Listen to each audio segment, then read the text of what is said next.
Brought to you by Agilus Diagnostics.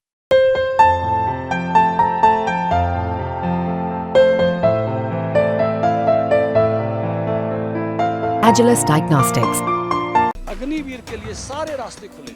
आपको पता है हर सेक्टर में उनके लिए रिजर्वेशन हो गया, जाने वाला है। इसकी तकलीफ किसी को है ना, तो कांग्रेसियों को है, अग्निवीरों को तकलीफ। बीजेपी ने संकल्प यात्रा एक रथ निकाला है और इस समय भाजपा के जनरल सेक्रेटरी ओपी धनखड़ हमारे साथ हैं। सर, किस तरीके का हरियाणा में चैलेंज आपको लगता है, क्योंकि 2019 के चुनाव के मुकाबले कई मुद्दे ऐसे हैं जो इस बार नहीं आए हैं, चाहे वो किसानों का हो, फीमेल जो पहलवान थी उनका एक प्रदर्शन दिल्ली में रहा, हरियाणा से इनडायरेक्ट लिंक करता था, अग्निवीर का मुद्दा है, तो कई ऐसे मुद्दे हैं और 10 साल की एंटी इनकम्बेंसी भी है। ऐसे बहुत सारे मुद्दे ऐसे हैं जो घड़े गए हैं। जैसे किसानों के मामले में आप तो पूरा देश कवर करता है, आज तक कोई राज्य है जो सभी फसलें खरीदता है? कोई राज्य है जो इसने इतना अच्छा बीमा इंप्लीमेंट किया है, 12,500 करोड़ से रुपया ज्यादा किसानों के खाते में चला गया? कोई दूसरा राज्य है जो भावांतर भरपाई देता है? कोई राज्य है जो नहर टूटने पे मुआवजा देता है? कोई राज्य है जो ड्रेन के ओवरफ्लो होने पर राज्य मुआवजा देता है? एकमात्र हरियाणा राज्य है जहां से लोग किसान आंदोलन करने के लिए चल के आते हैं। क्या वहां सारी फसलें खरीदी जा रही हैं?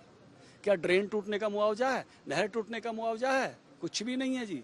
केवल और केवल एजेंडा घड़ने वाले लोग हैं। लोग उनकी असलियत को समझते हैं। यहाँ सबसे अच्छा एग्रीकल्चर के क्षेत्र में करने वाले लोग हैं। हरियाणा में खेल की नीति सबसे अच्छी है, इसलिए हरियाणा सर्वाधिक मेडल लेकर आता है। खिलाड़ियों का मान सम्मान आन बान यहाँ सबसे ज्यादा है। और इसके साथ साथ जो है अग्निवीर के लिए सारे रास्ते खुले।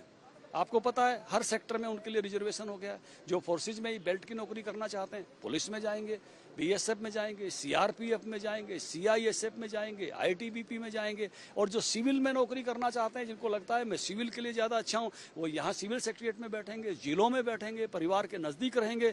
इतनी अच्छी अपॉर्चुनिटी उनको मिलने वाली है कि जीवन एक अलग रास्ते पर, श्रेष्ठ रास्ते पर जाने वाला है। इसकी तकलीफ किसी को है ना, तो कांग्रेसियों को है, अग्निवीरों को तकलीफ नहीं। 8 वोट पोलराइज्ड पिछली बार बीजेपी ने कर लिया था अपने हक में, लेकिन इस बार वो सर प्रभाव दिख नहीं रहा हरियाणा। देखिए, भारतीय जनता पार्टी सभी वर्गों की पार्टी है, सभी वर्ग उसको वोट देते हैं, इसलिए सब समाज उसको वोट देते हैं। जाट समाज भी वोट देता है, हरिजन समाज भी वोट देता है, व्यापारी समाज भी वोट देता है, सिख समाज भी वोट देता है। ये सारा समाज जहाँ सारा खड़ा है, मुस्लिम समाज भी वोट देता है। कोई तिलक लगाए मेरे मित्र होंगे तो ब्राह्मण समाज भी, ये दीपक शर्मा जी रहे, यहाँ सब समाज जो है भारतीय जनता पार्टी के लिए वोट करता है। भारतीय जनता पार्टी सबकी पार्टी। 10 साल की एंटी इनकम्बेंसी आपको लगती है? देखिए, निश्चित रूप से कुछ अंतर आते हैं, लेकिन हम उस पार्टी में से हैं जो, आप सोचिए, कांग्रेस ने 10 साल राज किया था, उसके बाद लोकसभा के चुनाव हुए, उनका एक एमपी जीत के आया था, वो भी मुख्यमंत्री का बेटा। अगर मुख्यमंत्री का बेटा नहीं होता तो शायद नहीं जीतता। और फिर वो मुख्य विपक्षी दल भी नहीं बन पाए थे। और आज हम 5 सीटों पर हैं और विधानसभा में भी आधे आधे में हैं और कसके अगले चुनाव की तैयारी में। कब तक मैनिफेस्टो तैयार हो जाएगा? और मैनिफेस्टो सितंबर फर्स्ट वीक तक तैयार करके आगे बढ़ेगा। वो काम चुनाव समिति का है, जिसकी बैठक 22-23 को होने वाली है। तो 22 अगस्त को टिकट बांटने बाबत चर्चा होगी, बैठक होगी और मैनिफेस्टो सितंबर के पहले हफ्ते में आएगा।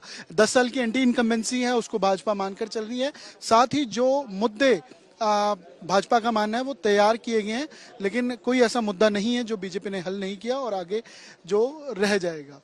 कैमरा पर्सन गुंजीत कुमार साथ अमन भारद्वाज, पंचकुला आज।